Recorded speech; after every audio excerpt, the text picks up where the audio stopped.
You are now tuned into Flippin the Birds, a Philly Sports Network podcast.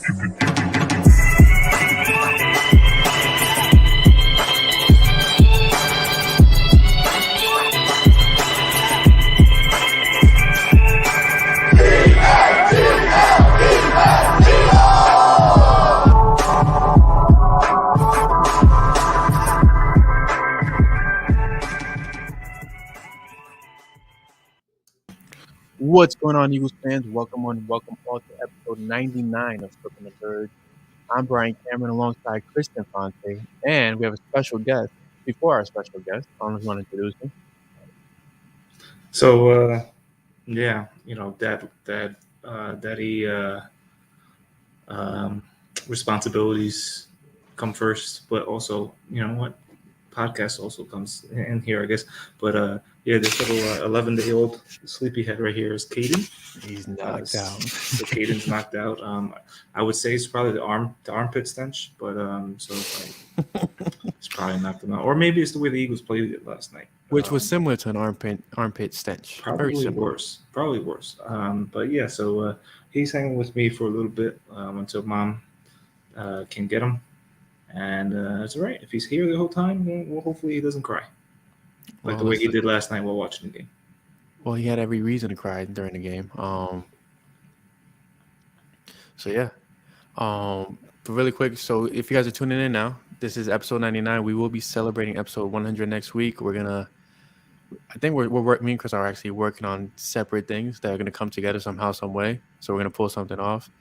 And we do have a special guest tonight. We'll be hosting Mike Hill of DAWG Culture to give you guys a more in-depth look at where the model for the Eagles dog mentality actually comes from, the inspiration behind it, and the man behind DAWG Culture himself.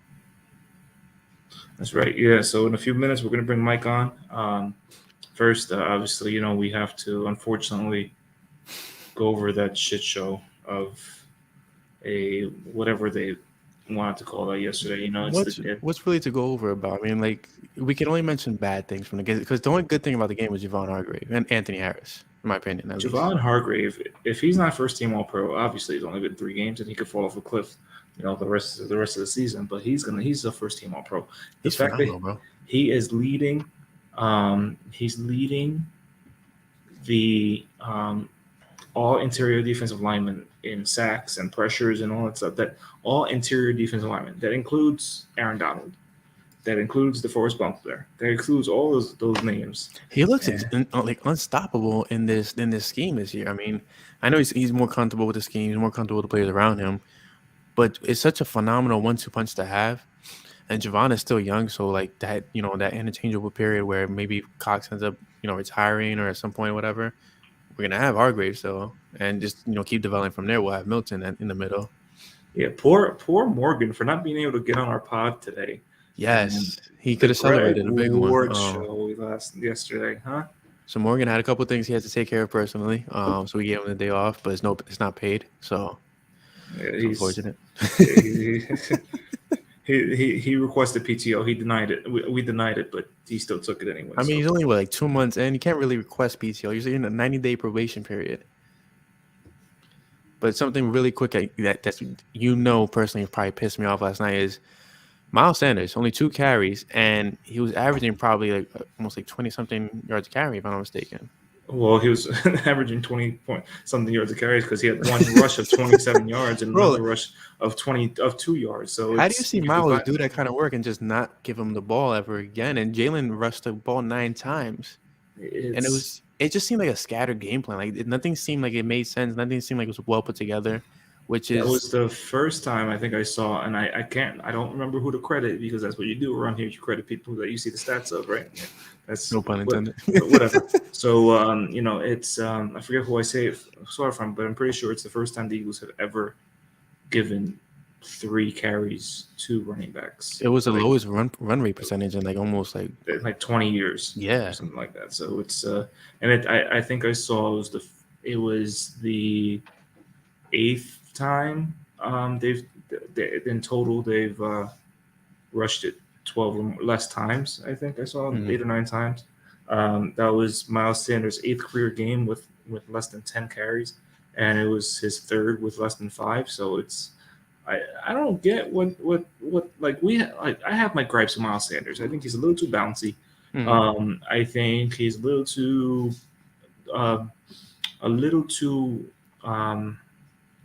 what's the word I'm looking for? Generous with giving the ball to the other team sometimes. But But he's taking care of the fumble issues. he's gotten better in that. But the thing is, he was your 2nd round pick a few years ago. Supposed to be your number 1 running back. Number 1 running back. And you just, you know what? You're just like, you're going to say, it's like Sirianni had a very Doug press conference yesterday. He had a very Doug Peterson press conference. And it was like, you know, the game plan, you know, when you get away from it, you got to change the game. It was 7-7. Like the interception, the very, very badly thrown interception, took some life out of it, but then Hargrave and Cox just bring it right back at you. And at that point, they were the what's it called? The time of possession was 17 to 3. 17 minutes to 3 minutes. The whole game, I'm pretty sure out of a 60-minute game, I'm pretty sure at the end it was probably like 55 minutes to 5 minutes. That's what it seemed like. You know, but then you get it right back at 7-7, but then you're still not seeing Miles Sanders at all. And then you see him first run is 25 yards, 24 yards, and then he gets one more, and that's it. I love how shifty he's looking so far this season with the carries he does. He's looking great.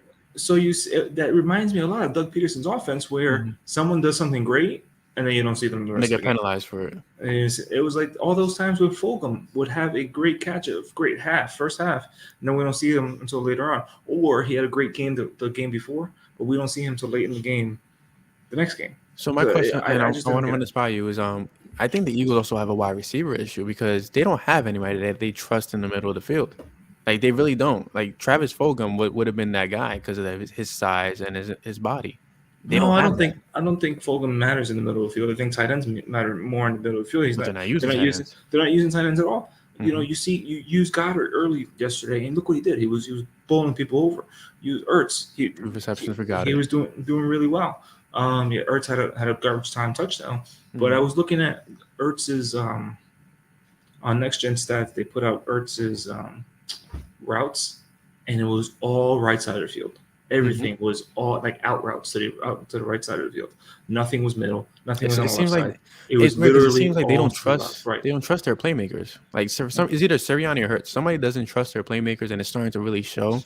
But we'll never know the true answer until we get a little further in the season. I mean, it's week 3, but they're showing a lot, which is not a great thing in their case right now. You know, and back in February, Sirianni preached mismatches and 12 personnel. Mismatches. Get the tight ends on linebackers. Get the running backs on linebackers. You know, and the linebackers are where? They're in the middle of the field. So if you're going to do all these mismatches on the linebackers, why aren't we using the middle of the field? And it's, you know, and it looks like Jalen looked great against Atlanta. He looked okay against San Francisco. And then yesterday, it was got nothing. There was absolutely nothing from Hurts yesterday that you could like. It was. I mean, I don't know if it was because it wasn't even his first Dallas game. That was his second game. Maybe because it was his first Monday night game. I don't. But the last Dallas game, they got blown out as well. Yeah, it doesn't. He doesn't take me. I don't take him as someone who gets really rattled under the lights like that. I mean, he played a freaking Alabama and Oklahoma. Yeah. So it's just weird because I saw at one point they put the camera on him after an incompletion or something, and he looked gas. Yeah. But it was like it wasn't that late, and they haven't been playing for that long. So I'm like, why does he look so tired right now? And you think holding him out for preseason kind of has this effect on him right now, where he's not really seeing the field as comfortable as he should be seeing if he had actually preseason snaps? I mean, you've seen this before with Eagles quarterbacks, mainly Carson Wentz. Like, if they don't play preseason because of injury or whatever, like Wentz in 2018, it was because of his leg. And they were waiting for him to get back. But and get a little rusty. Yeah. But his Atlanta game didn't show rust. You would think these first few games total, okay, he's getting his legs. You would think he would be rusty first game, getting a little better second game, and really getting into a third game. But it's going It's backward. the complete reverse. Yeah. And I get Atlanta's bad. The Giants still lost to them. But it doesn't matter. It's still an NFL team. But and I said today on Twitter, everybody's ready to jump off. That's a good thing. Everybody's ready to jump off Jalen Hurts already. It's been 3 games. He has 7 starts. Give him a full season. That's a long season. We have obviously some of us more than others wanted to give Wentz more time. We gave him fucking 5 years. Obviously, the 2017 season had a lot to do with it because we really saw what he can do. But if you're going to just dump Jalen off after 1 year in a new system with a completely new coaching staff, then we're just going to be stuck. But is that not the expectation? Like Howie and company set this expectation where this is the season we evaluate Jalen and we figure out what we're doing because we had this plethora of draft picks to move on. I agree with you. I think Jalen Hurts needs more time because I even put it on Twitter, like Dak Prescott when he came out was looked at as how Jalen is being looked at right now. Game manager at best, not a great arm, this and the third, but he progressed over time because his work ethic and with the weapons that they put around him.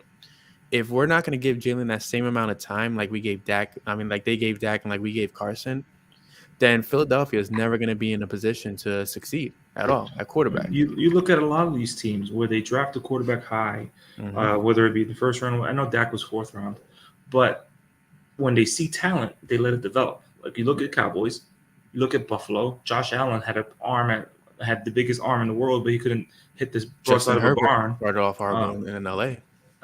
He's only his second year. He started off horrible and won 2 games, and now he's a stud. No, it was like I'm saying years. Like Dak, obviously he was rookie of the year. But you look at Josh Allen, MVP candidate now. He was barely completing 50% of his passes first 2 years, and then he just kept working because you kept building around him, not resetting the quarterback position for so long that Buffalo had used to do. And now look at them; they're Super Bowl contenders. You look in Cleveland, Baker Mayfield. Baker sucked. And I don't think he's that great right now, but they're still believing in him, and now they're building around him, and you get that going. It's just you gotta let these guys develop, especially with coaches that have all these renowned experience around them. You have Sirianni. Obviously, he comes from a wide receiver standpoint, but he worked with Phillip Rivers, and he worked with Andrew Luck. He worked with and he helped Jacoby Brissett have his best year as a pro. He worked with Phillip Rivers almost his whole career because of San Diego and here. And you work with wide receivers like Keenan Allen, and tight ends like Antonio Gates. So you're playing with really, really, really great guys. And you have Kevin Patullo, the quarterback coach or passing game coordinator, he was on the Jets, but he actually was the reason why Ryan Fitzpatrick had his best year of his career with the Jets. So you have Shane Steichen, obviously the same resume as really Sirianni because of San Diego and Los Angeles. But you have these coaches who have experience developing. And like John DeGannon. John DeGannon was a scout. Yeah. He's developing these defenses. So we got to give these guys more than a year, especially more than 3 games. But that needs to be put out there because right now, if I'm Jalen Hurts, all I've heard all season is I got 1 year to prove it. Because come the offseason, it's Russell, Aaron, and Deshaun possibly. If I'm Jalen, I'm feeling all the pressure in the world, and it sucks because nobody. And it's wild because nobody ever in his career has given him a fair shake. He had a winning record in Alabama before he got replaced by Tua. Yeah, it's kind of wild. I think if they're going to replace Jalen, it has to be after 2 full years because the next year is not a great quarterback draft. Not at all. Yeah. So at least use those picks to either to really build. I mean, I hate to use Dallas as an example, but look what Dallas did in the draft. They knew even with Dak's injury, they didn't have to touch the offense. Yeah. They knew their defense all sucked, defense. and they went after defense. And now look at what they did to us yesterday. You know, and Trayvon Diggs was arguably the worst corner that they picked 2 years ago. And look what he did to us yesterday. They let them develop. You know, and that's what the game of football is. Nobody's gonna be a stud year one. Exactly. Most people aren't. And I hate giving them credit at draft time the last draft, I did give them credit and I hated it, but they did a great job drafting talent and letting them develop. And now look at what they're doing. I still don't think they're worth a shit, at the end of the season, but they really developed something there, and we saw that. So maybe next year, let Jalen have another year and just fix the fucking defense. You might not have Slay again. You may not have Nelson. You may not have Harris. Who knows if McLeod's going to come back healthy? I think Harris is a must keep no matter what. You never, he's on all these guys on 1 year deals. Yeah. You have Wallace now missing 3 to 6 weeks. Who knows if he comes back healthy? You have Eric Wilson may be gone, so you're need a linebacker. TJ Edwards, I believe, is a free agent next year. You have all these depth issues, so you need to rebuild this defense and just let this offense develop and see really what you have. And if Jalen gets all this help around him and he still doesn't do it, then 2023, let's get going. And hold on, even Kyler's first year, Kyler wasn't. Just came out, so he might start crying. Okay. But yeah, even Kyler didn't have the greatest first year, in my opinion, at least. But he was rookie of the year. Should have been Miles Sanders. It absolutely should have been Miles. Enough of the depressing talk. We have something great going on right now tonight. The Eagles had something great entering the season where they raved about the dog mentality. You saw Nick Sirianni talk about it after the first win. You saw him kind of motivate the team behind this. And the dog mentality comes from a special place. And tonight we're going to learn more about it. And the great thing about it is we are running the giveaway. The giveaway ended as soon as this podcast started because, as you see, Chris has his hands full, so he can't be multitasking right now. I'm a father of 2. I can multitask. Especially 2 under 2. 2 under 2. God bless you, bro. That's why, I need a haircut tomorrow because look at all these grays, man. I got a haircut for you right over here. I got a razor with your name on it. But anyways, so yeah, for tonight we find out where everything stemmed from, where everything kind of was motivated from and inspired by, and we're also running a huge giveaway where you either win a free jersey or a free DAWG Culture hoodie. So might as well bring the man on himself. Mike Hill of DAWG Culture. What's going on, brother? I think your mute might be. There we go. There it is. How you doing? Good, man. How are you? I'm good, man. Blessed to be here. I appreciate you guys inviting me out.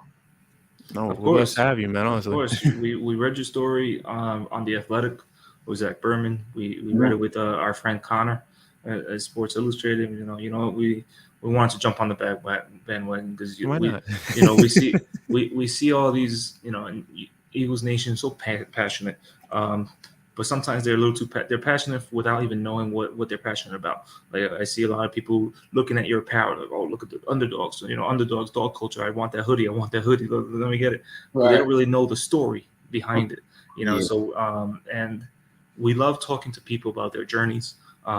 We do that here whenever we have a guest on. We've had players on. Most notably, a couple summers ago, we had Brian Dawkins on, and we talked with him about mental wellness and cerebral wellness and just giving your best self. So it was fun to talk to Brian. I just called him by his first name. About his. Can we talk about the moment before the podcast? I know I had a really big fanboy moment. I had to get that out there because if I didn't, then during the interview, I would have just been starstruck. Just so people see Miles posting his stories with your stuff on, Steven Nelson posting his stuff, posting his stories with your stuff. Everybody, Kayvon, Jalen Rager, and Jalen Hurts, everybody's posting it. There was the big boy Landon Dickerson was before the game last night was wearing it. So first and foremost, who are you? What's your journey? Like where are you from? What did you play? Like who's Mike Hill? Right. So this is let's talk about Mike Hill. I am a father to be. I say that. Congratulations. My first one. Daughter coming, expected November 20th. Right, daughter. Ooh. My first was a daughter too. So. Yeah, we're both fathers and daughters. Yeah. So. That's I played football growing up. I actually went to Duquesne University. I played ball at Duquesne University. I had a stint, like I was in Redskins mini camp in 2007, transitioned to arena football. And, they said, they wanted me to drop some weight, make some more plays on the next level or the other level. And then, the scouts would come back out. So from there, I'm not going to get into the climax of the story yet, but I also 10 years coaching football at Largo High School. And I am a business owner.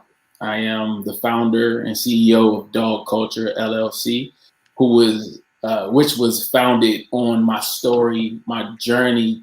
And it's not just, for me, it's not just a company, it's my life, it's who I am. So I am very selective about who I attach to the brand. Mm-hmm. Although, of course, we are in professional sports, but I'm very protective about DAWG Culture because it's a lot of people who battle just the situations that life brings. A lot of cancer patients who reach out to me on a daily basis, who I talk to, who I kind of coach through their process. So DAWG Culture is my baby, and I don't want to get too far into it until you guys give me the green light, but that's who I am. I'm taking a red light right now. I gotta pass over the baton. I want the green light. Listen, I'll be honest, Mike. For the past like week or so, the moment that Chris mentioned that he actually reached out to you, it was great to actually stumble upon your Instagram and listen to you speak.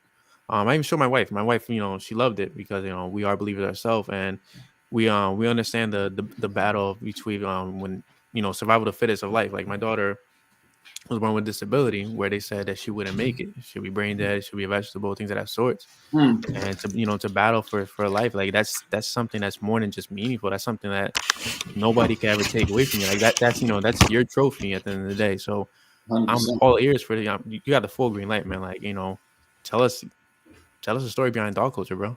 All right, we can get into it. I'm actually glad you said what you said about your daughter, for the simple fact that when I was born, the umbilical cord was actually wrapped around my neck to the point where I didn't come out crying or breathing. So I was hooked up, to the incubator, and all these tubes my mom said was in my throat. And the doctor told her if I made it, I would be brain dead. So that's why I always say, man, I was born fighting. Like I came out of the womb fighting for my life, and it's only right. I wouldn't say, I kind of say what I've been through actually saved my life. But let's get into it. So like I said, when I left the Redskins, I started playing arena football. And for me, I would play football until I reached the level that I wanted to go to. And that was to play on Sunday. So I said, look, whatever it takes, I'm going to do what I have to do. So going into, my first year, I ended up defensive player of the year, runner-up defensive player of the year in arena. I was playing safety. And in year 2, I said, okay, we're going to turn it up. So the scouts start coming out. But oddly enough, when I put my pads on and start practice, I would have these very these itching spells. And I would itch so bad that I was uncomfortable. And I couldn't even focus on the game anymore. I just was focusing on trying to feel comfortable with my shoulder pads on. Long story short, midway through the season, it got so bad that I had to retire. I could not wear my pads anymore. So I kind of got into a little depressive state because I figured out, did I just give up on my dream? What's really going on? And so although I stopped playing ball, I kept, working out because that's a part of me. I've been doing it for so long. And I got to go here because I was lifting weights once and I felt a strain in my neck. And it kind of popped, right? And I just thought, maybe I pulled a muscle. So I put ice on it, and I never thought about it, and I kept moving. Fast forward to December 31st, 2010. Like I told you, so I had asthma because of the umbilical cord situation. And in high school, I said, I can't rely on this inhaler if I want to go to the NFL because I can't make a big play and then come off the field. I just can't do that. So one day I'm working out and I refuse to use my inhaler. I'm having an asthma attack. I have the inhaler, but I'm looking at it and I just refuse to rely on that external source. So it took me an hour to gain my breath. But ever since then, I stopped using my inhaler. let's go back to December 31st. At that moment, I couldn't breathe, but I don't use my inhaler anymore. Mm-hmm. So I'm looking around for like old medicine kits, and it's an old inhaler in there. I use it, dust goes into my lungs, it gets worse. My mom said we should just go to the hospital. So I go to the hospital. Anybody who has asthma knows that they have this breathing machine. I forget what it's called, but you hook up to this breathing machine and it clears your lungs, right? Yeah. So I'm about to be discharged, and I just asked the nurse, can she check out, this knot in my neck, because, I pulled a muscle, but it hasn't went away. And so she felt around on my neck, and her eyes got really big, and she said, I'll be right back. So she comes back with a team of doctors, and she said, we have to take a biopsy. And I'm 24 at the time. I don't really know what that is. So I said, that's cool. So they take that biopsy. They admit me into my own room. And then the team of doctors come in about an hour later. And they say, Mr. Hill, we have your diagnosis. And they said, after looking at your biopsy, you've been diagnosed with stage 4 Hodgkin's lymphoma. Now, at the moment, I'm, football player, personal trainer. I eat healthy. I work out every single day. So I'm thinking, okay, I'm diagnosed with something. I don't know what it is. Do I need to go to the pharmacy to get whatever medication? Like, just get me out of this hospital. I've been here long enough. Mm-hmm. Well, I don't think you understand. The medication you have to take is chemotherapy. And so at that, like, just hearing chemotherapy, I know what's associated with it. So I say, wait, because chemotherapy is associated with cancer, right? And they say, yeah, so what you have is a form of cancer, and it's in the last stage, so we have to act fast. I don't know if you guys want me to keep going through it, or we got questions. Go for it. So I'm stuck, right? And I really don't know how to take this news, because every time I hear cancer, I think death. Mm-hmm. My aunt, my friends, people that I know who have had cancer, when I hear, a month, a year, whatever later, they don't make it. And that's the reality that I have associated with cancer. So in my mind, I'm just thinking there's no way I'm about to leave this earth at 24. I just can't. I cannot fathom that being my reality. And so I'm stuck. A slew of emotions, man. I'm hurting. I'm afraid. I'm terrified. I don't know what to do. But it comes a time where I go home, and it takes about a week for me to wrap my mind around this thing. And I was like, all right, well, let's do what we got to do, because that, like, life want to hit you. You get that shock phase, but eventually, like, if you don't take care of it, it'll take care of you. So I said, okay, yep. Let's do what we got to do. So we start taking this chemo, right? So I'm taking the chemo, and it's actually working. I can actually go outside, and I'm not itching. So that was like, but I like the little things in life that we take for granted, man. Like just being able to walk outdoors and be comfortable. That I didn't feel for about a year, right? And so when I was able to walk outside and just be comfortable in my own skin, I felt like, okay, this thing is working. I'm getting my life. Like, I really thought, okay, it won't be too long till I don't have to do this anymore.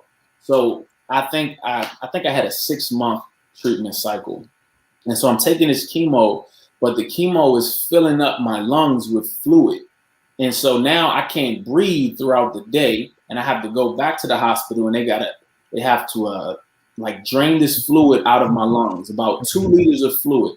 And this is happening every week. I got chemo. The next week I'm in the hospital. Then the next week I got to go back to the hospital. So I feel like it's like I'm going crazy, right? So I get introduced to this holistic doctor, and I'm like, well, maybe there's another way, right? Because I hear, like, he told me that, I'm telling you, this doctor said, look, man, everybody I dealt with is cancer-free. Like, I've dealt with so-and-so patient. This is the routine. This is the regimen. The chemo is killing you. It's helping you, but it's killing you as well. So I said, okay, cool. I go back to my doctor. I said, hey, doc, I'm going to stop taking this chemo, and I'm going to go the holistic route. And so here's the first time my doctor kind of threatened my life. And this is just off of, what she knows. She's a doctor. This is what, these are the stats. She says, if you stop taking this chemo, you're going to die. And, me being who I am, I kind of took it as a challenge. I'm like, bro, you're not gonna tell me I'm gonna die. Like, that's not gonna happen. And so that kind of confirmed my decision when she said that. I said, cool. So I go and I start this holistic route. And I'm doing this holistic treatment for about 4 months. I'm jumping on treadmills. I stopped eating meats and all these vitamins and minerals I'm taking. I'm feeling good until one day I start itching again. And so I'm thinking, okay, maybe it's in my mind. Maybe, you know, my mind playing tricks on me. And I don't think nothing of it. The next day, like the very next day, the itching comes back so intense that like it frightens me. And I'm like, there's no way this thing is back. So I reach out to my holistic doctor. I'm texting him, I'm calling him, I'm emailing him, and he's not responding. And I'm, doc, the symptoms are back. Like, what should I do? Until this day, he's never responded to me. Like, never reached back out. And this is still 2010. This is 2011. 2011, okay. But until this day, like 2021, he's never reached out. Wow. He doesn't know if I'm alive or not. Like he never reached back out from texting, email, and we were talking on a daily basis, like communicating. Oh yeah, this is what you need to do. Oh, you're doing good. And as soon as I sent that text, nothing. Right? So now you think about it. I got my pride on this side. Like, I gotta go back to that doctor and tell her that she was right, and I gotta start the chemo again. Whatever. So I end up going back. But here's the trick, right? When I go back, my body starts to reject the chemo. So my body is not reacting how it was to the chemo anymore. So now the chemo's going in, but nothing is shrinking. The symptoms aren't there, but the cancer is still very much there. And so I go through about a year of chemo and nothing's happening. And then she says, we have this bone marrow transplant. So my father was a half match. And they said, look, we got to hit you with a high dose of chemo. We're going to take out the cancer. We're going to take it out with this high dose of chemo. We're going to put your father's bone marrow in, and that should do the trick. And I'm like, all right, cool. So I get hit with this chemo, go back to the doctor to get my results. And I'm sitting on the bed, on the hospital bed, thinking, and all I see is like her shaking her head, right? And she was like, this isn't good. And she was like, nah, this isn't good at all. And I'm like, what's going on? She said it didn't work. I was like, what you mean it didn't work? She said the chemo didn't work. Like the chemo normally takes care of what it needs to take care of. If we give you this bone marrow transplant, it can kill you. I said, all right, well, what's next? And then she says, there is no next. She says, there's nothing else we can do for you. And at the time, I'm like, there's no way there's nothing else. Like, you're the doctor. There has to be something else you can do. She said, no, there's really nothing we can do for you. I said, so what do you expect me to do? She said, I don't know. And then she asked me she said, have you ever been on a cruise? Right? And I kind of understood where she was going, but I needed to hear it. I said, what you mean have I been on a cruise? She said, have you ever been on a cruise? I said, yeah. She said, maybe you should go on a cruise and enjoy the rest of your days because you don't have much time. Wow. And at this moment, I believe I'm 25. And it comes a point in time where it's either you are who you say you are or you're not, right? And so at that moment, I had to make a decision. And she said, what are you going to do? And the only thing I could think of is one, my faith, and two, my fight. Because who I am up until that point came from the training that I put in. And this is all because I'm a football. Like, all I think is football. How do I become a better football player? 2-a-days, 3-a-days, workout, throw up, get back up.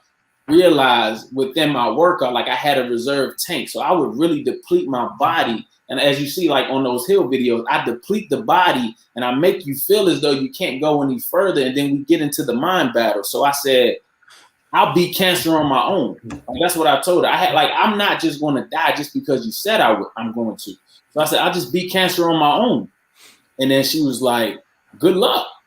And so when I leave, right, this is the first time my parents actually saw me cry, because I said it, but I knew it was a very hard, it was going to be a hard battle, because I've never heard of anybody beating cancer on their own, but I'm a firm believer in God is a God of miracles. So I was like, bruh, like it has, like, if I just believe, I can do it. But even with that, like me saying that, the fear of what I was about to go through, it gripped me. So when I went home, my parents wasn't with me, and they wanted to know, like, because they're thinking good results when I come home, because this is we already prepared to go to Hopkins. They got a room for me. Like, we're already prepared for the bone marrow.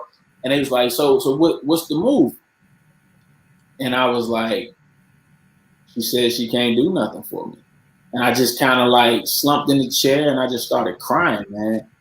And that was when, like, that was the point in my life or in my journey where I was pretty broken, because I believed one thing, but I also feared in the same breath.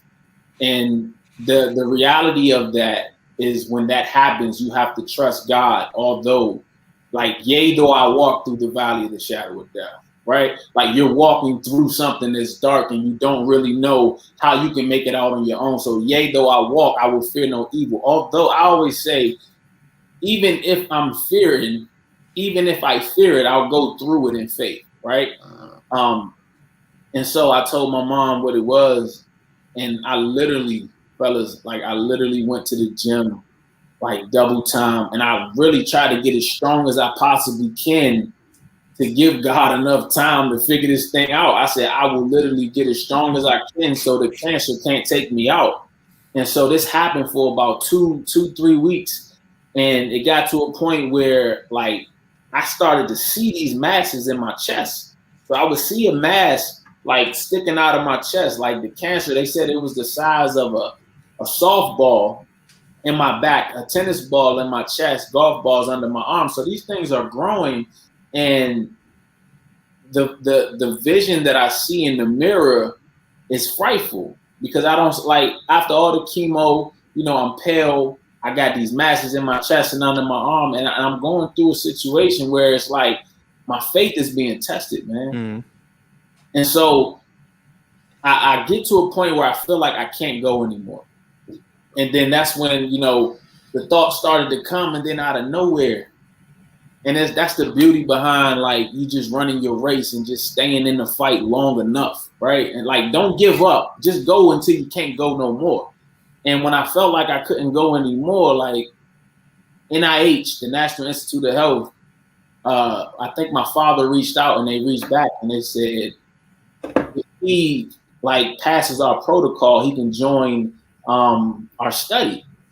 And so they told him what I was going through, and I was able to join the study. And so now I get into NIH, and I start, it's kind of like a guinea pig, and they treating me with all these different chemos. I got to walk around with chemo around my waist, plugged up in my chest for 24 hours. But even with that, like, I had hope, right? Because I tell people all the time, you just got to keep going, and you got to trust that the end is what you see it to be. Because I realized, like, I went, and then when I felt like I couldn't go anymore, right? He'll never put more on you than you can bear. Like, that was the next level where he picked me up and was like, I got you, right? So now I'm going to NIH, and I'm still hitting the gym, and I'm still working hard, and I'm still taking chemo, and this goes on for another 6 months. And now the doctor says, like, he kind of gives me the thing that the other doctor gave me. He's like, man, like, we running out of options. And I'm saying, so what's next? And he ends up telling me, we do have a stem cell transplant, right? We have this stem cell transplant, but it's only one person in the world who has taken it. She's still alive, and I think she's been alive for 4 years post stem cell transplant. The problem is your stem cells can either go back into your body, recreate your immune system, or they can fail.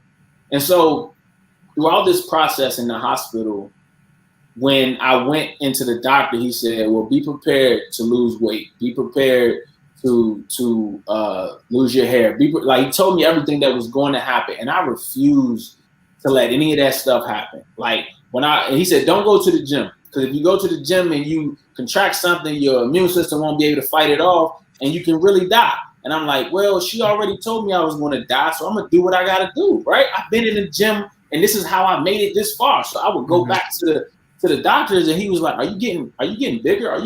Do you weigh more? And I just kept telling him, like, Doc, I'm a beast, man. Like, there's nothing that you can tell me that's going to stop me from doing it the way that I think I need to do it. Because if I do it how you think it should go, then I'm going to have your results, right? So I said, I'm going to go to the gym. I'm going to work out. I'm going to eat what I want. I'm going to do everything that I want to do, because this ain't my fight. My fight is to not quit. Right. So I used to go back, getting bigger, getting stronger. And so when we got to the 50-50 situation, I said, Doc, I've been telling you this whole time, I'm a beast.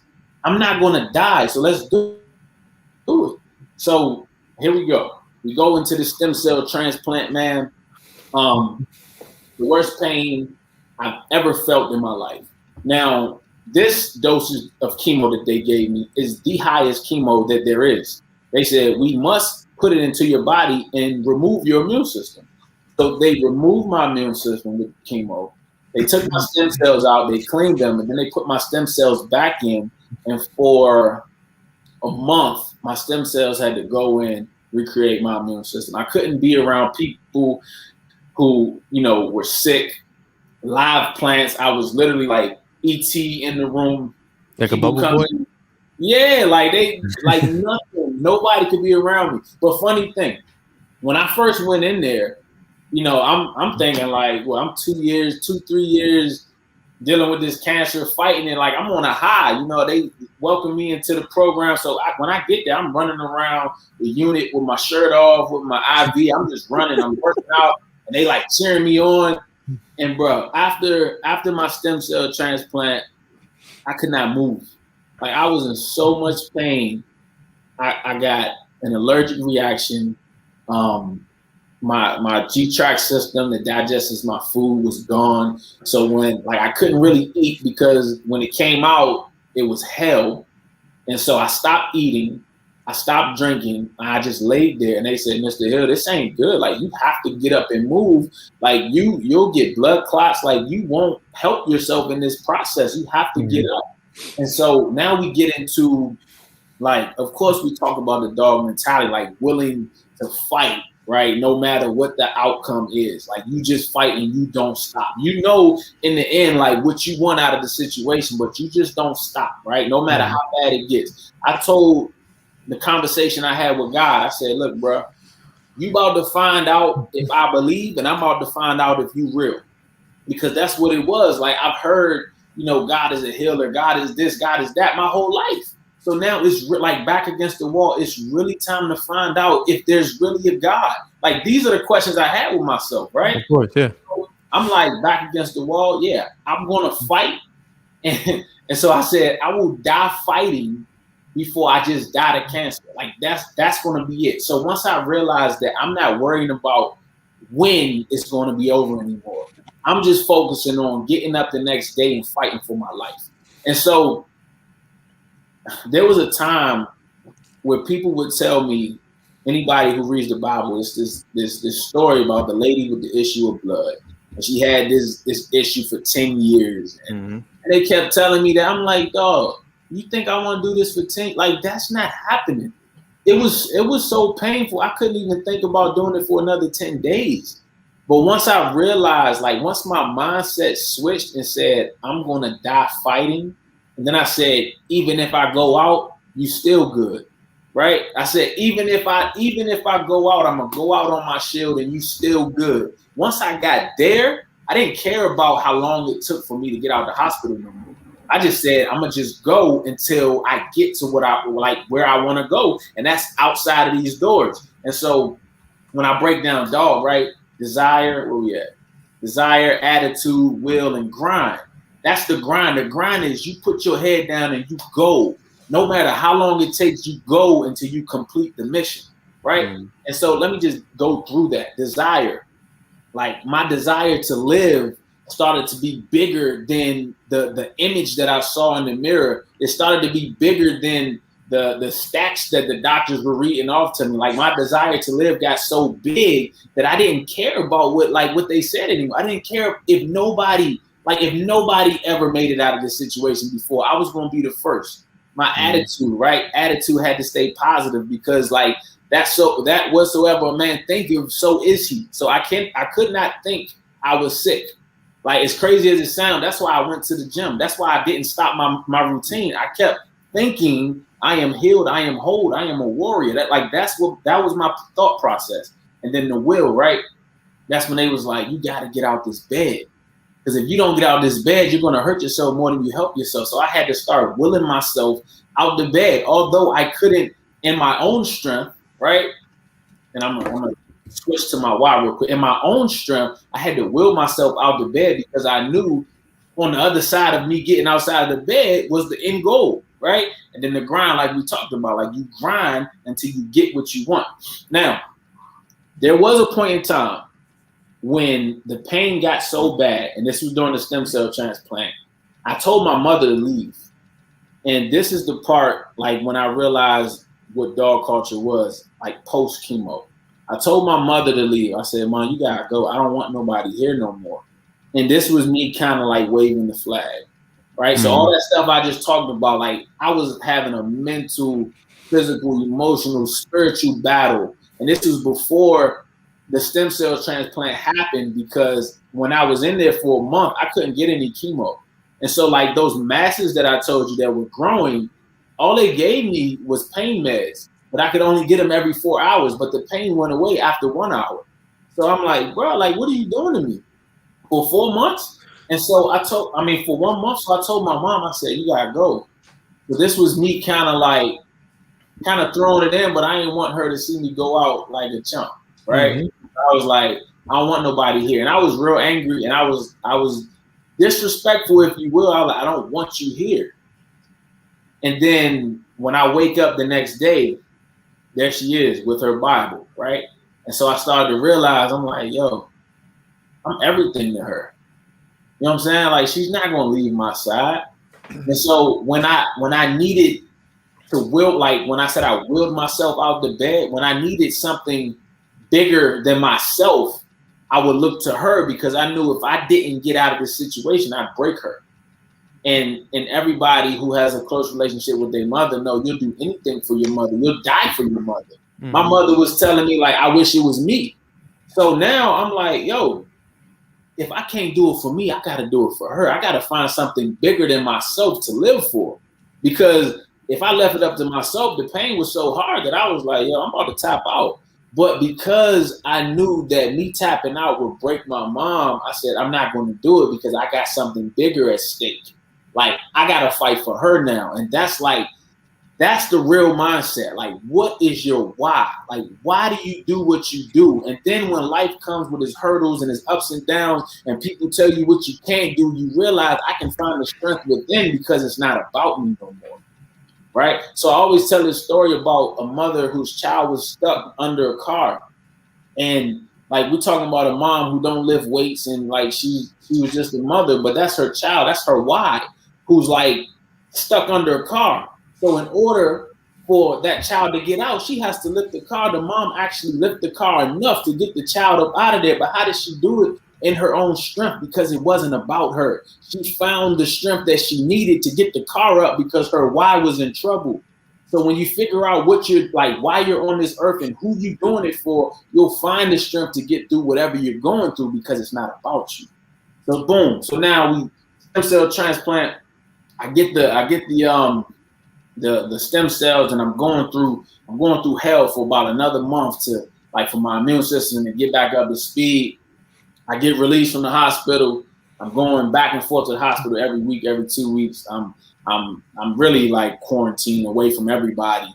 And it's like, I didn't necessarily need the doctor to tell me I was cancer free, because once I realized that, like, once I told you guys, and I know I was a little bit, jumping around. I told you that I told God that I was going to die fighting. And even if I died, you were still good. Like, once I got there, I realized that I was healed, because I was 100% in faith. And he said, like, a mustard seed faith. And I'm like, all right, if I needed a mustard seed, like, you got all of me now. So it's no way that I'm going to, like, fall to this disease because I trust in what I trust in. And even if I don't, my faith still says you're good. So there's no wavering. I'm not going to waver. That's not going to happen. So once they released me, I was like, I'm healed. Like, I just knew it. And so I'm going through life and I'm going back and forth to the hospital. He's like, I still can't say that you're whole. I still can't, because I still see some stuff. I said, Doc, don't worry. Like, I don't need that reassurance from you. The beauty in this, the day before I get married, it was July 19th, 2018. The day before I get married is my 5-year checkup. My doctor calls me into the office and say, I can 100% say that you're cancer free. I didn't need to hear it, but it was a beautiful, a beautiful way to find out. Beautiful time. Like right before I get married, so like it was beautiful. And in a nutshell, man, that's DAWG Culture. That's DAWG Culture. And how it actually came about is it's crazy. How it actually came about is because once I got out of it, I was depressed. I started rebelling, like all this crazy faith I had. I started rebelling against God. I was like, nah, bro. Like I started blaming him for everything I went through. Although I believe he saved me and put that right, perspective in me to see my way through. I blamed him for what I went through. And so I'm going through like 2 years of just blaming God and just doing like what I want out here. And my mom said, you gotta start telling the story. I said, there's no way I'm going to tell my story. There's no way I'm going back down that rabbit hole and deal with those emotions because, like, it hurts too bad. And so I started bumping into cancer patients, like, out of nowhere. I've never met a cancer patient before. Now I'm bumping into them, and I can see it. Like, I don't even have to ask them. I can see it in their face. I know what they look like, and I see the pain in their face. And I'm like, yo, you can't. There's no way you can not say nothing. Like, that's not right because you know what you needed. You know exactly what you needed when you was in the hospital, so you need to be that right now. So I would go up to him and I was like, look, man, I'm a stage 4 cancer conqueror, and I'm here so you can be here too, right? Because like stage 4, no matter if you, like that's the last stage. So no matter what you're going through, I've been there, I've gotten through it, and there's hope for you. And that's all it is. Like once they started to hear, like, they would be crying and they'd be like, stage 4. And I could literally see the hope in their eyes. Then they would come back to me afterwards, hugging me, crying me. Like when you told me that you beat cancer in stage 4, it gave me hope. I knew that wasn't it for me. And so I'm like, yo, this is like, I can help people. Like I can really, really help people. So now I say, just like, I realized what I went through wasn't for me. And that's what anything in life, anything you go through in life, it's not for you. The only thing that you need to do is make sure you do the right thing to get outside of it so you can learn what you need to learn from it so you can give that to other people. And so I realized, yo, this thing ain't for me. So how many people can I actually help? Because if she say, like the lady told me, like, you saved my life. Now, of course, I ain't going to take that credit, but hearing that you made it out of stage 4 cancer made me believe that I can make it from stage 2 breast cancer.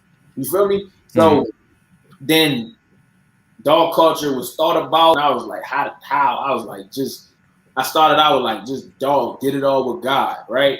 And then I was like, all right, well, I don't want to turn people off who don't believe in God. So let's make it what it is. Like, then I broke it down. Like, how did I get through? Desire, attitude, will, grind. And then here we are.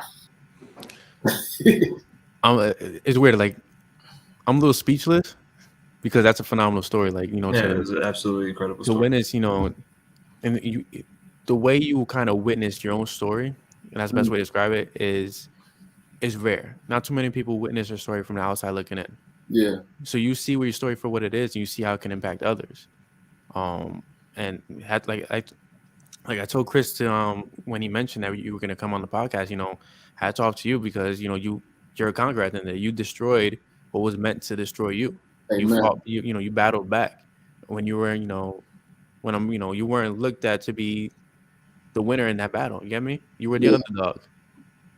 Man, like hats off to you, bro. It's inspiring. It's incredible. Like hats off to you, Mike, and everything you went through. And obviously, your inspiration is not going to end at those cancer patients that you met. You know, you already see people taking on this motto and wanting to wear your stuff, and obviously seeing them on the screen. So before we get to the football side of it and on the field stuff, I will do one of the giveaways now. I believe that we were able to get a little over $100 raised in this short amount of time. Hopefully, we can continue to promote it and hopefully help out. Just real quick before the you children's know, in. So real quick, Mike, if people buy the gear on your website, does a portion of it go to NIH as well? No, I mean I can set that up, but I don't have any situation like that right now on the website. So like for example, like if I buy a hoodie, would you be able to consider my part as a donation? Yeah, I can if you need. Okay. If you yeah, we can do that. We can definitely do that. Yeah. Yeah. So how about this? If you guys are watching at home, listening at home, if you want to buy something off of Mike's website, maybe put in the notes like pay a little more and say please donate this to. Well, to he has charity. So I'm looking at the website now, and I was kind of sneaking on there while you're talking, Mike. He has the Philadelphia Eagles game day hoodies on pre-order right now. Right. Yeah, see those sleeveless hoodies that Miles was wearing. And he has Miles wearing it too. Like yes, he's got the right guy wearing it in the promo picture. But it's like it's been about 100 orders since like yesterday. Oh, wow. That's awesome. That's awesome. So shout out to Philly. So we'll do the hoodie now. We'll do the jersey at the end of the podcast. So which hoodie are we looking at, Mike, for them to get? The Eagles game day. Okay, Eagles game day hoodie. So I got this spinner right here. Mm-hmm. I got all the names. I got all the names of the people, just so people can't see that I'm cheating. I'm gonna click. It says click to spin. I'm gonna click it. It's spinning right now. All right, I'm gonna wait. So it's the Eagles hoodie. If you win, we'll email you. If you're not on the site, you know you're not allowed to win, right? The winner is Chris and Font. Oh, shit. So the winner of the game day hoodie is Anthony DeBona. We know Anthony. Hey, shout out to Ant. So Anthony, if you're not on, I'll DM you, later and tell you won. So I'm gonna remove his name from that, so someone else can hopefully win the jersey. So congratulations, Anthony. So I was reading up on the whole apparel on the football players and everything, and obviously it started with the Colts, and it started with Zach Pascal. So how did it start with Zach, and now it morphed into Nicholas Sirianni taking it and just moving with it from Indianapolis to Philadelphia? Yeah. So when we first launched, I've never been the type of person who was okay with speaking publicly. Like that wasn't my thing. But I realized in order to help people, I had to get over that fear. And so people would tell me, you should show up here and pass out your hoodies, and you should go there. And then a good friend of mine, Deron Thomas, coach at Largo High School, was like, Marcus Allen is having a camp at Wise High School today. You should go out. And so I said, all right, well, cool. Let me go out and, tell him what DAWG Culture is about, give out some free hoodies, and hope, we can get the word out. And so I went out there, and I didn't see Marcus, but I seen some guys in the parking lot. So I went over, and Zach was one of the guys that, I spoke with, and I told him what DAWG Culture was. I told him a little bit about my journey, and I gave him a hoodie. And from there, he started wearing it. Like he tagged us. He tagged the company page in like a weight room that he was working out. And then maybe a week later, a good friend of mine saw him in the gym. He was like, DAWG Culture. He was like, yeah, I need a black one. And since I knew his address, shipped him a black one. And then when he went off to camp, I said, man, let me just ship him all type of Colts colored gear. So I shipped him some Colts gear. He wore it, and he said, Nick Sirianni said, he was like, the OC really loves these hoodies. He said, we need them for the whole team. And so that's how it started. And so hearing that, I said, no problem. So I literally get all the sizes from the Colts roster, ship them like blue hoodies. And so after that, Nick was wearing them. Zach would take videos and send them to me, like to the page, and I would see him on the story, and he would be wearing them. And then, moving out until this year, him being named the Eagles head coach, he reached out to Zach and said, "Hey, I want to order hoodies for the whole organization." Mm-hmm. And so when Zach told me that, I was like, "Oh yeah, that's a big order."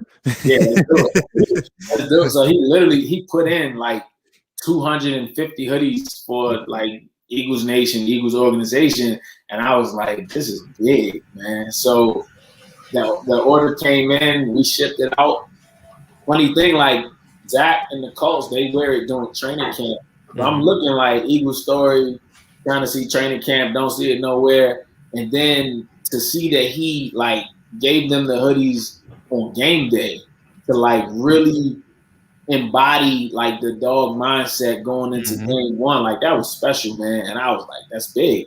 And how did it make you feel seeing like the guys come out, like seeing Devontae Smith come out the tunnel with a dog culture hoodie, seeing Miles Sanders standing in the middle of the Falcons' home turf with dog culture on his like chest, like it's dude. I'd be crazy if I didn't say this, but I literally told all my friends, and they think I'm crazy, but that's cool because that's how I became the guy I am. Like, I believe that I can do whatever I put my mind to.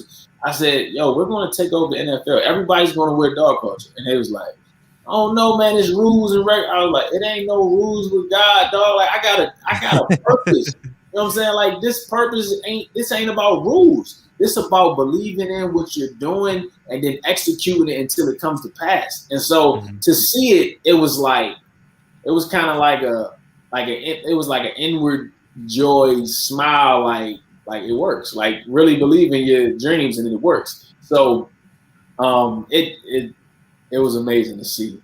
To say it's gotta be a phenomenal feeling because when I first saw it, I thought Nick was embracing the underdog slogan again, where the Eagles used to use back in 2017. Okay. And then to see the lettering, to see the logo, and it's like, okay, like I'm really curious about this. And then Connor put out the article, right? And it was just like, wow, like this is actually pretty damn dope. Like this is it's more than just like, hey, like no, we're the underdogs. Like no, like you're hearing the story of an actual underdog releasing the big dog inside him and overcoming. Like this is phenomenal. Right. Yeah, I think it's been a big part of why we've seen such a different culture on this team since last year. Obviously, it's a new coaching staff, knew a lot of things on this team, but Nick bringing your motto, your whole culture to this team, and really, I know that the play on the field hasn't looked like it the last couple weeks, but it's just the way they've been acting, in training camp and before games, after games. We haven't seen them act that way in a long time.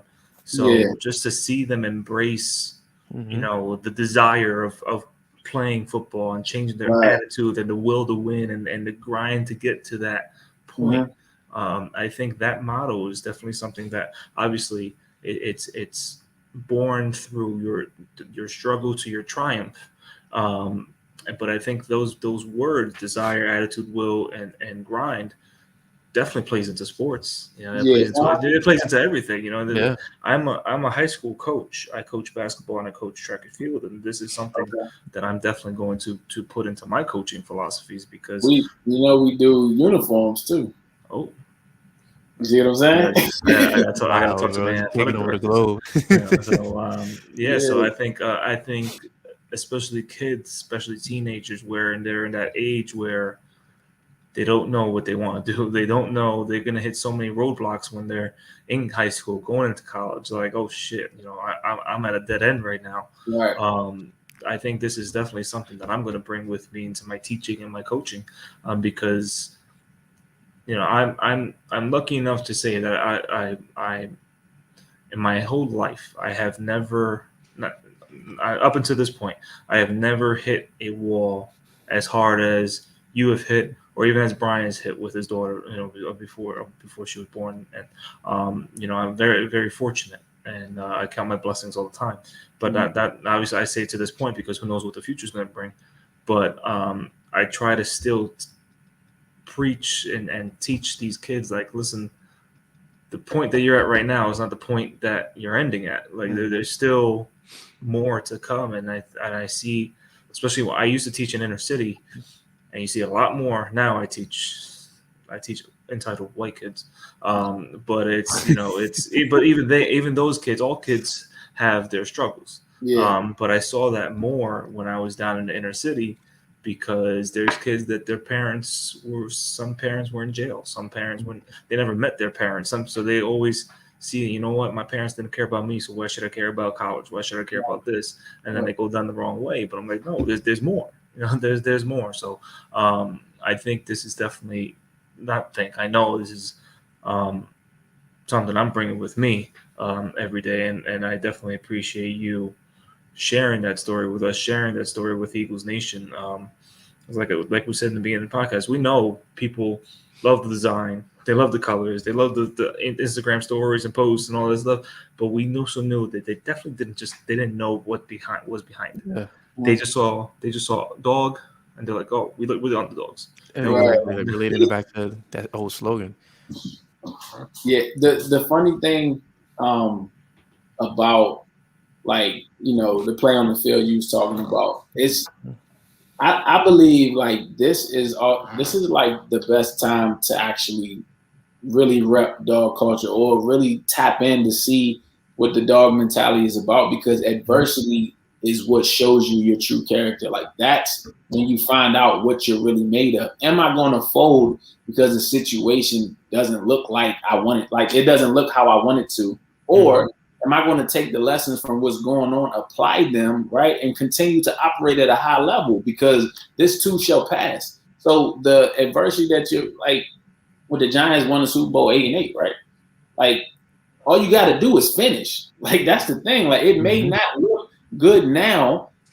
That's what the doctor told me. It didn't look good for you, bro. Like, you need to go on a cruise. But if I keep my vision, right? Like, if my vision, and we can take this to sports, is to win the Super Bowl, is to win the division, whatever my vision is, as long as I keep that and don't let like these external things that are going on affect the way I see myself, right, or see my vision, then I will get what I came for. I just can't like be deterred by what's going on around me. And even like with the kids, like I coach high school, a lot of kids, parents in jail living with their grandparents, and it's like, yo, just because your life, like, you can't let what has happened to you define you, right? Like, because if you do, then you'll just be what life tries to make you. Like, I can't let having cancer define me, because if I do and I accept it, then I'll become whatever cancer wants me to become. So children, and this is beautiful that you're going to bring that to your kids, because these babies at times, like when they don't have the guidance, they only believe what like whoever they're looking up to, that reality, that truth that they put on them, that's what they'll like believe. That's their reality, yeah. Right. So if I'm believing and accepting your reality because I look up to you, then that's what I'm going to walk around with in life. So if we can shape their minds to understand, like, I'm not like my past. I'm not what I've been through. I am bigger than what I've been through. And I have the power to actually change it. Like, I don't have to become what my family members have become just because they did it. I literally have the power to take my life wherever I want to take it. I just have to believe it and make the right like actions to go towards it. You feel me? Yeah. So I'm 100% with you. No, that's awesome, man. Yeah, and it's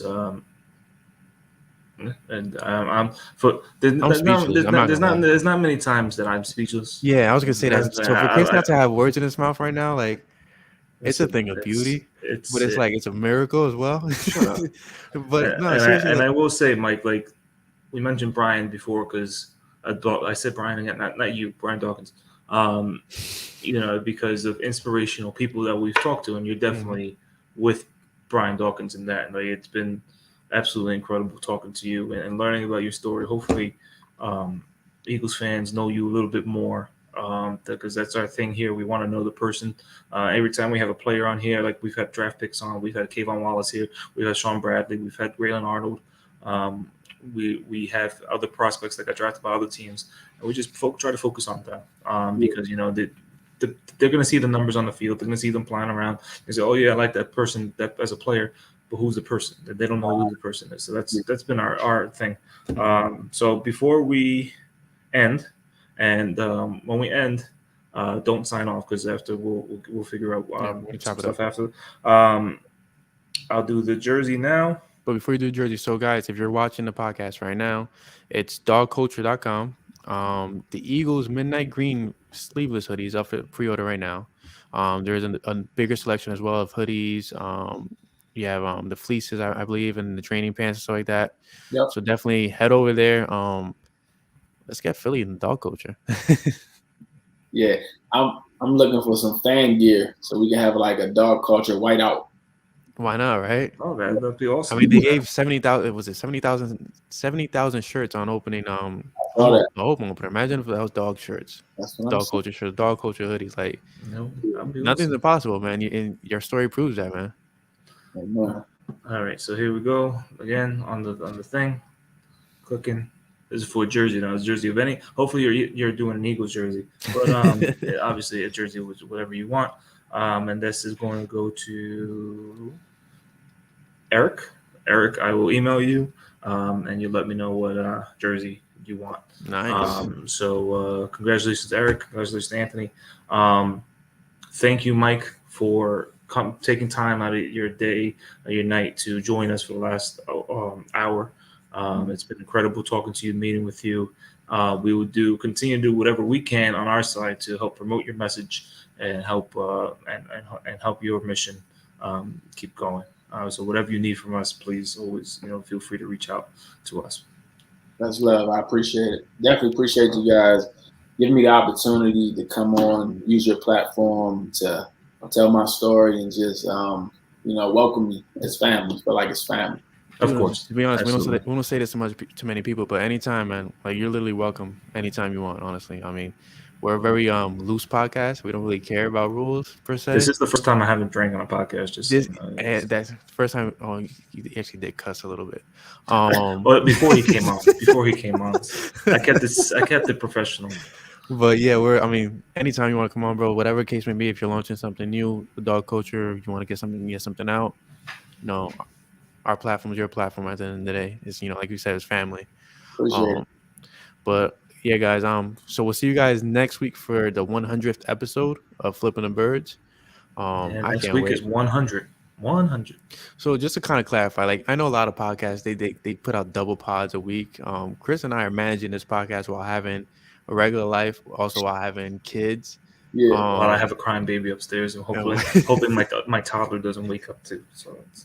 So we've taken our time with this podcast, but the support that everybody's given us has been phenomenal. So we hats off to everybody that's stood with us this long. But yeah, until next week, we'll see you guys. This is Flippin the Birds. Go Birds. Yes, sir.